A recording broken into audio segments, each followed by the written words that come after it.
Vamos juntos abrir as nossas Bíblias no livro do Êxodo, capítulo 18,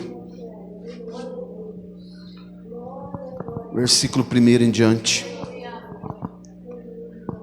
Glória a Deus. Êxodo, segundo livro, do Pentateuco, do Antigo Testamento, capítulo 18. Amém? Vamos ler a palavra do Senhor, santa, bendita e eterna.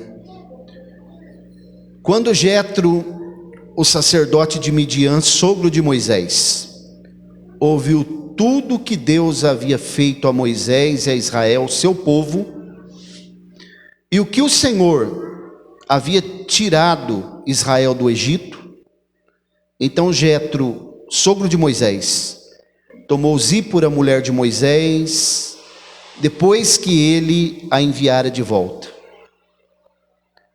e seus 2 filhos, dos quais o nome de um era Gerson, porque ele disse: fui estrangeiro em uma terra estranha, e o nome do outro era Eliezer, porque porque o Deus de meu pai disse: ele foi minha ajuda e me libertou da espada de Faraó. E Jetro, sogro de Moisés, veio com seus filhos e a sua mulher a Moisés no deserto, onde ele acampava junto ao monte de Deus, e disse a Moisés: eu, teu sogro Jetro, venho a ti com a tua mulher. Observe, ele não está falando a minha filha, está falando a tua mulher e os seus 2 filhos com ela. E Moisés saiu ao encontro de seu sogro, inclinou-se e o beijou, e perguntaram-se pelo seu bem-estar, e entraram na tenda. E Moisés contou ao seu sogro tudo o que o Senhor havia feito a Faraó e aos egípcios por causa de Israel, e toda a aflição que os acometera no caminho, e como o Senhor os livrara. E Jetro se alegrou por toda a bondade que o Senhor havia feito a Israel, a quem havia libertado da mão dos egípcios. E Jetro disse: bendito seja o Senhor, que vos livrou da mão dos egípcios e da mão de Faraó, que livrou o povo de debaixo da mão dos egípcios. Agora eu sei que o Senhor é maior que todos os deuses. Naquilo em que se ensoberbeceram, ele prevaleceu contra eles. E Jetro, sogro de Moisés, tomou uma oferta queimada e sacrifícios para Deus, e veio Arão e todos os anciãos de Israel para comer pão com o sogro de Moisés diante de Deus. Amém? Glória a Deus. Esse texto aqui, irmãos, nós já lemos ele aqui algumas vezes. Eu até já falei alguma coisa sobre esse texto um dia, mas quero trazer um pouco para os irmãos uma reflexão aqui sobre o sogro de Moisés, como esse homem foi abençoado, Bem-aventurado é aquele que tem um sogro assim como Moisés, O pano de fundo aqui desse texto que nós lemos, ele traz uma conotação muito interessante. Quando Moisés está indo para o Egito, de volta para o Egito, para libertar o povo de Deus, e a sua esposa Zípora e os seus filhos estão indo com ele, no início da viagem, eles estão indo junto. Depois os irmãos lêem o capítulo 4 do livro do Êxodo, que vocês vão perceber que na saída de Moisés, depois que Deus o visita no Monte Sinai e diz para ele que ele deveria voltar ao Egito e falar com o Faraó para que deixasse o povo sair, a mulher e os filhos estão indo com ele. Mas a Bíblia diz no capítulo 4 do Êxodo que eles se desentenderam no meio do caminho. Eu não vou entrar nos pormenores aqui, envolve questões da circuncisão de um menino que não havia sido circuncidado. E aí os dois entram em conflito e Moisés envia a sua esposa e os seus filhos aos cuidados do seu sogro. E Moisés vai ao Egito. E ele realiza tudo aquilo que Deus havia ordenado a ele, né? E tira o povo de lá, depois de tudo aquilo que nós conhecemos, as 10 pragas, toda a relutância e o endurecimento do coração de Faraó, Deus tira eles de lá com o braço forte, com mão forte, e conduz eles ao deserto. Como eu já ensinei aos irmãos, eles poderiam ter feito a trajetória em 11 dias, mas eles gastaram 40 anos. E quando eles voltam, depois que o povo já está iniciando essa caminhada, a terra prometida, está no caminho da terra prometida, Jetro, né, que na verdade chama Ietro, nós falamos Jetro porque aqui é uma forma portuguesa, é o português Jetro, todavia o nome dele é Ietro, hebraico, né? Ele traz a sua filha e os seus netos de volta. Para quem que ele traz? Para quem ele era de direito, para o marido, né? Observem que em nenhum momento a Bíblia está dizendo Jetro, ele está falando sogro de Moisés, sogro de Moisés. Depois ele entrega os filhos, né, a esposa de Moisés e os filhos, não fala filha de Jetro, neto de Jetro, fala esposa de Moisés, filhos de Moisés. Isso aqui não está aqui por acaso, isso aqui é um princípio, que esse homem aqui, mesmo não sendo hebreu, ele era da terra de Midian. É os árabes que nós podemos dizer hoje, porque a terra de Midian é a atual Arábia Saudita, onde está o Monte Sinai. E ele, mesmo assim, ele entende os princípios, ele era sacerdote na terra de Midian, ele entende os princípios do Deus de Israel.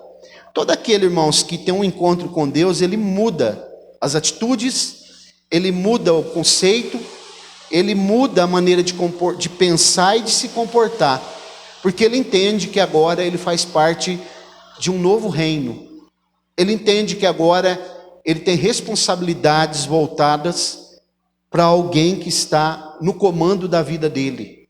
Até então, antes de nós conhecermos o reino de Deus, aplicando para nós aqui, nós não tínhamos nenhum conceito assim, nós tomávamos as decisões que nós queríamos tomar, sem consultar a Deus. Os princípios que nós tínhamos eram outros, né? Nós tínhamos uma ideia totalmente diferente do que é o reino de Deus, né? Ainda ontem, conversando com o Danilo, eu fiquei pensando, nós estávamos falando, o que será que as pessoas pensam que é a igreja, né? Falando de algumas pessoas que a gente estava conversando e dizendo, essas pessoas não entenderam ainda o que é a igreja. Que a igreja, irmãos, não é isso aqui, ó. A igreja não é esse salão que nós estamos aqui. Os irmãos viram que o pastor contou aqui ontem, que a igreja lá onde eles compraram lá, tinha um bar, né? Um bar lá, Bar do Cavalo estava escrito.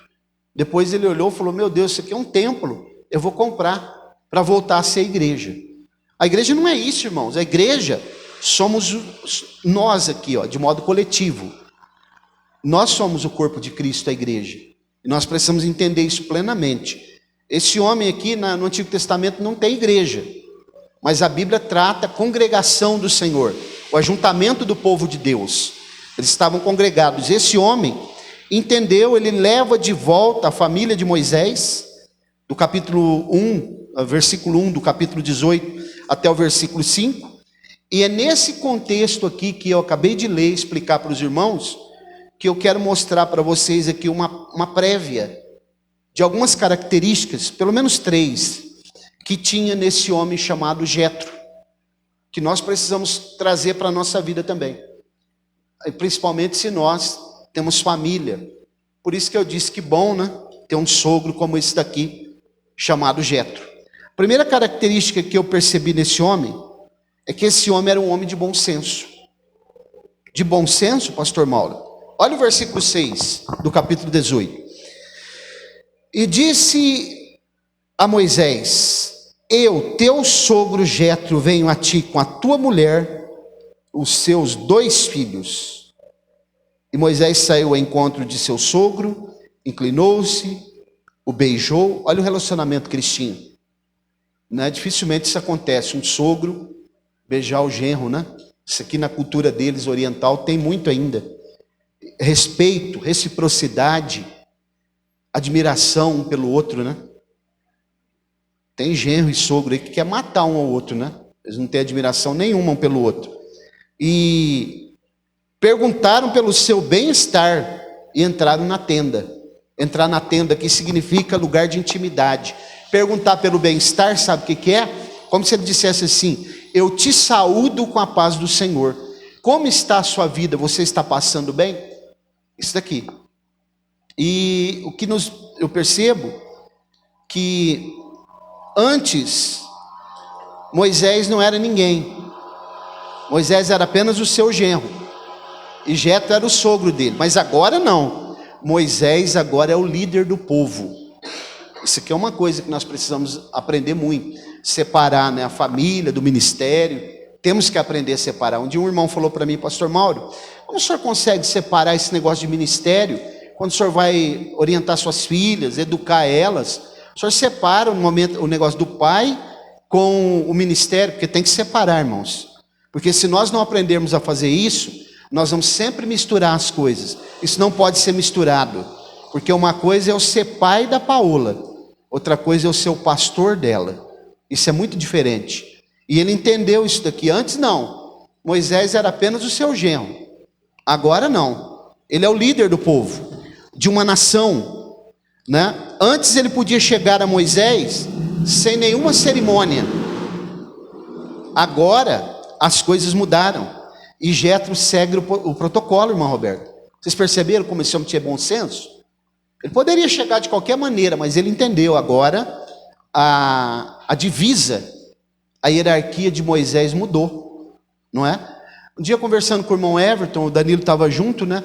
Ali no frigorífico. Ele disse uma coisa interessante, eu fiquei pensando. Quando ele estava indo na igreja lá em Goiás, né? Ele disse, segundo o irmão Everton, o pastor da igreja lá é um militar, é um bombeiro reformado, não é isso, Danilo? E ele disse que quando aquele homem chega na casa da família dele, chega na casa do sogro, da sogra, do pai, da mãe dele, os filhos, todo mundo está reunido. Ele disse que quando aquele homem chega ali, irmã Eliane, pode ter o conflito que for, quando ele chega e pisa o pé na porta e pergunta: o que está acontecendo aqui? Cessou o problema, porque eles respeitam aquele homem como alguém que é enviado de Deus, não é? Isso aqui é imprescindível que nós possamos entender. Jetro está entendendo isso daqui de uma forma plena. Ele agora disse a Moisés, né? Ele havia mandado um recado para Moisés primeiro, dizendo que estava chegando com a mulher dele. Ele avisou de antemão, né? E ele foi recebido. Moisés recebe também o seu sogro da mesma forma, com muito respeito e carinho, né? E a Bíblia diz que nesse momento os dois entram na tenda e começam a compartilhar os milagres que Deus havia feito. Existe algo melhor, irmãos, para nós que somos crentes, compartilhar aquilo que Deus faz na nossa vida? Falar, eles poderiam ter entrado lá na tenda e conversado sobre outras coisas. Naquele tempo não tinha futebol, né? Acho que não tinha futebol ainda, não tinha novela, não tinha nada dessas coisas. Eles poderiam entrar lá e falar sobre as coisas cotidianas, mas a primeira coisa que eles começam a conversar, Moisés começa a relatar para ele o que Deus havia feito na vida do povo de Deus, arrancando o povo das mãos de Faraó, de sob a égide de Faraó. E naquele momento a Bíblia diz que Jetro começa a se alegrar, e ele percebe que o Deus de Moisés, o Deus de Israel, é o Deus que está acima de todos os deuses do mundo, e de Midian também. E ele diz no versículo 9 que ele se alegrou, Jetro se alegrou por toda a bondade que o Senhor havia feito a Israel, a quem havia libertado das mãos do povo egípcio. Então esse homem aqui tinha muito bom senso. Ele era alguém que sabia como se comportar, sabia como fazer, sabia como agir, e sabia como desenvolver qualquer tipo de situação. Ele sabia entrar e sair, né? Entrar e sair. Vocês sabiam que quando Davi assume o trono, uma das primeiras coisas que ele pede a Deus é exatamente isso na oração? Senhor, me ajuda a entrar e a sair no meio do teu povo. Isso aqui é muito importante, irmãos. Todo lugar que a gente for entrar e sair, a gente precisa pisar com segurança. Entrar e sair e deixar a porta aberta. E deixar uma história, né? Pois bem, segunda coisa que eu percebo na vida desse homem aqui, era um verdadeiro adorador, mesmo não sendo hebreu. Versículo 9 diz que Jetro se alegrou, né, por toda a bondade de Deus. E no versículo 10, Jetro disse: bendito seja o Senhor que vos livrou da mão dos egípcios e da mão de Faraó, que livrou o povo de debaixo da mão dos egípcios. Agora eu sei, porque até então talvez ele tivesse alguma dúvida. Isso acontece com você ainda, irmão? Você tem alguma dúvida? Que o Deus que nós servimos é o Deus vivo, todo-poderoso, o El Shaddai, né? O todo-poderoso, o Deus que comanda tudo, o Deus que pode comandar e comanda todas as coisas, que tem poder para mudar a situação lá na Bahia agora, tem poder para mudar a situação nos leitos de UTI agora, tem poder para fazer aquilo que os homens não podem fazer, porque os homens, hoje eu disse lá no velório, não estão preparados para gerir o planeta, eles não têm essa capacidade, mas o Senhor tem controle absoluto de todas as coisas, e ele entendeu agora, ele disse: agora eu sei que o Deus, esse Deus, o Senhor aqui está com todas as letras com letra maiúscula, a palavra Adonai, que na verdade é o tetragrama que está sendo usado, e diz que vos livrou da mão dos egípcios. Versículo 11, agora eu sei que o Senhor, de novo o Senhor com letra maiúscula, é maior que todos os deuses, naquilo que ensoberbecer. Ele está falando também dos deuses lá do Egito, e ele diz assim: ele prevaleceu. E no versículo 12, diz que ele vai oferecer uma oferta queimada, em sacrifício para Deus. Oferta significa corban, se aproximar. Ele está se aproximando mais de Deus. Aí vem Arão também. Arão que é o sumo sacerdote, vai ser o sumo sacerdote posteriormente. E todos os anciãos de Israel, que aqui é o sinédrio já, porque o próprio Jetro, que vai orientar Moisés, separar 70 homens e tirar do espírito que estava nele, que é o espírito de Deus, e colocar sobre aqueles homens. É aí que começa o sinédrio, os 70 anciãos, que era composto de 70 anciãos e mais o sumo sacerdote. Aqui nasce a maior autoridade religiosa de Israel, através do conselho que o sogro de Moisés vai dar para ele. Então, quando eles estão sentados aqui comendo pão, você sabia que isso aqui é um tipo da ceia? Eles estão comendo pão aqui, é um tipo do que nós fazemos hoje na ceia, relembrando a morte, a ressurreição de Jesus. Eles estavam relembrando o que Deus havia feito com eles no Egito, relembrando que Deus os tirou da morte e da escravidão para a vida da liberdade, da libertação, em rumo à terra prometida. Esse Deus é o Deus de Israel e o Deus que nós servimos. Então esse homem é um homem adorador. Ele é um homem que se alegrou pela libertação que Deus fez em relação ao povo que estava no Egito. Terceira coisa que eu percebi nesse homem: esse homem era um homem inteligente, viu? Porque nós temos que ser inteligente, irmãos. Crente precisa ser inteligente, não é? Agir com inteligência, sabedoria que vem do alto, e inteligência, que é a inteligência, a percepção que nós temos aqui sensorial. O que aconteceu com esse homem? Olha o versículo 17, acompanhe comigo. Diz assim, ó: e o sogro de Moisés lhe disse: o que estás fazendo não é bom. Olha o conselho que ele vai dar. Aliás, hoje está muito difícil seguir conselho, né? Uma, porque as pessoas não querem ouvir conselho, e outra, que está difícil se aconselhar, né? Porque está muito difícil encontrar uma pessoa que pode nos aconselhar. Mas ele diz assim, ó, versículo 18: certamente desfalecerás tu e este povo que está contigo, porque isto é muito pesado para ti, e não és capaz de realizar sozinho. Ouve a minha voz, dar-te um conselho, e Deus será contigo. Sê tu pelo povo diante de Deus, para que leve as causas a Deus. e tu lhes ensinarás e darás ordem, e as leis, e lhes mostrará o caminho em que devem andar e a obra que devem realizar.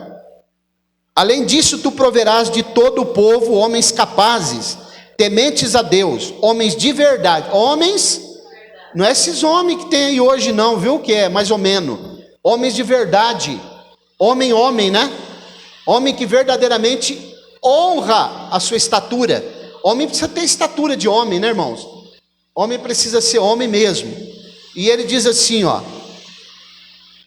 e homem de verdade que aborrece a avareza, e os colocará sobre eles, para serem governadores de 1000, governadores de 100, governadores de 50 e governadores de 10, para que julguem o povo em todo o tempo. E será que toda a causa grave eles trarão a ti, mas toda a causa pequena eles julgarão. Assim será mais fácil para ti, e eles carregarão a carga contigo. Se fizeres isto, e Deus te ordenar assim, então serás capaz de suportar, e todo este povo também voltará ao seu lugar em paz. Então Moisés ouviu a voz do seu sogro, e fez tudo o que ele dissera. Perceberam o conselho que ele deu para o seu genro? Como que ele deveria fazer? Porque Moisés estava ficando de manhã até a noite, atendendo o povo e julgando a causa do povo, dando as soluções, dando as diretrizes. Jetro chama ele e diz: o que você está fazendo, Moisés? Você vai morrer e vai matar o povo, você não vai suportar. Chama pessoas, homens aí, dessa naipe aqui, ó, com esse quilate, e delega para eles as funções que eles devem fazer, realizar. A causa que eles não tiverem capacidade, for causa grande, eles trazem para você. Causas pequenas, eles mesmos resolverão por ali. Isso aqui é delegar para obreiros, né? Para pessoas que estão fazendo a obra de Deus, porque nós não podemos fazer tudo sozinho. Perceberam como esse homem era inteligente? Ele está dando uma solução, ele está enxergando algo que Moisés não estava enxergando. Moisés estava tão voltado em fazer a obra de Deus. Irmãos, como nós precisamos de pessoas assim hoje, né? Pessoas que realmente têm uma visão ampla, dá um conselho para nós, né? Um conselho que vai nos dar uma direção certa. E esse homem era um homem temente a Deus e sabia fazer isso. Inteligente, né? Ele viu o problema e com conselho muito sábio aliviou a carga de Moisés. Ao invés de trazer mais carga para Moisés, o que ele fez? Aliviou a carga de Moisés. Então, irmãos, eu não sei como é a sua família, eu não sei como é o teu sogro, os teus pais, as pessoas que estão próximas, mas se eles tiverem algumas características desse homem aqui, você pode dizer: eu sou bem-aventurado, porque o meu sogro é uma pessoa sábia, né? Uma pessoa que sabe aconselhar, sabe dar uma direção. E Deus, a Bíblia diz que Moisés ouviu porque viu que era sensato. Porque tem conselhos que a gente nunca vai seguir porque é insensato, não tem coerência, né? Uma coisa que eu percebo nesse homem também é que ele cuida da família de Moisés, depois ele traz a família de Moisés de volta, e ele não diz assim: trouxe aqui minha filha. Ele diz: eu trouxe a sua mulher e os seus filhos. E ele era um homem também, irmãos, esse homem aqui, mais uma coisa que eu estou me lembrando ainda, um homem hospitaleiro e receptivo, porque quando Moisés chegou na terra de Midian, não conhecendo Moisés, ele entregou as suas ovelhas aos cuidados de Moisés, depois deu a sua filha para que se casasse com ele. Hospitaleiro, alguém que sabe receber as pessoas na sua casa, né? Eu estou lembrando aqui do meu pai, eu falei para vocês, meu pai tinha problemas dificílimos, era uma pessoa extremamente complicada, mas a irmã Roberta, que teve a oportunidade de conhecer ele, e sabia, ela sabe, como meu pai ele era receptivo na casa dele, como ele era hospitaleiro. Quando nós chegávamos lá na casa dele, parece que eu estou até vendo, né? Ele já vinha com a chave para abrir o portão, já recebia a gente sentava, conversava um pouco, e ele falava assim: Roberta, o que você acha de a gente fazer um churrasco, hein? E aí a Roberta: muito bom, seu Antônio. E ele já saía, colocava a gente no carro, ia para o mercado comprar carne, né? Para fazer churrasco. E aí ele recebia a gente ali. Olha que o meu pai tinha problema, né? Tentei levar ele para a igreja várias vezes, mas ele sabia como receber a gente na casa dele. Hospitaleiro. E nós precisamos ser hospitaleiros, irmãos, né? Porque senão as pessoas não vão à nossa casa. Porque se nós não somos hospitaleiros, o sogro de Moisés é alguém que nós podemos tomar como paradigma, como referência. Mas a nossa maior referência é o Senhor Jesus. Porque o Senhor Jesus é o homem perfeito. É aquele que, além de todas as características, ele não teve defeito. E ele tem lições inimagináveis, lições riquíssimas para nos ensinar, para que nós possamos ser pessoas melhores, ter uma vida melhor, ter uma vida mais abundante e mais feliz, e interagir com as pessoas, e as pessoas perceberem que Deus está na nossa vida. Que nós possamos guardar essa palavra, irmãos, no nosso coração, termos uma semana de bênção, de paz, tranquila, na presença do Senhor. Quem tem ouvidos para ouvir, ouça. Coloque-se de pé, por favor, vamos orar.